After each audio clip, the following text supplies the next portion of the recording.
discussion about 28 years later, The Bone Temple. Now, if you have not watched the movie yet, I would recommend you guys to go check out the movie. It's a real good film. It's a good follow-up to 28 years later, especially for being a unconventional horror film and bring something new to the franchise, and not just to the franchise, but to the genre itself.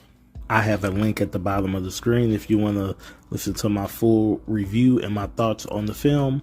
But at the time being, I want to get into these spoilers, especially at the end of the film. So if you don't want to listen, skip and come back to this, but let's dive into the spoilers. Now, at the end of the third act, when everything has transpired with the showdown with the Jimmies and Dr. Cillian, and with, unfortunately, Dr. Cillian losing his life, and with Jimmy himself being killed, we see Spike and we see Ink leaving the Bone Temple. And in the next scene, we are shown another part of the island where it looks like the infected doesn't roam around, but there's a house, there's livestock, and you could tell that somebody has been living there for a long while.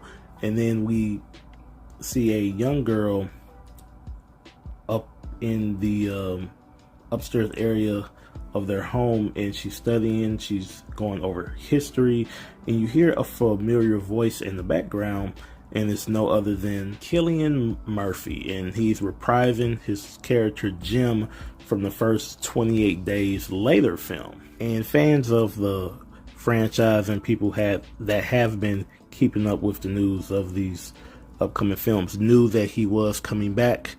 He was not in 28 years later, but he's finally made his appearance back in this, and it's great seeing him, and I'm really curious to see what he has been doing for all this time, especially seeing that he has a daughter, and most likely he probably had his daughter with Selena, and I'm really curious to see what her whereabouts are, and with Hannah as well, since they survived the events of the first film.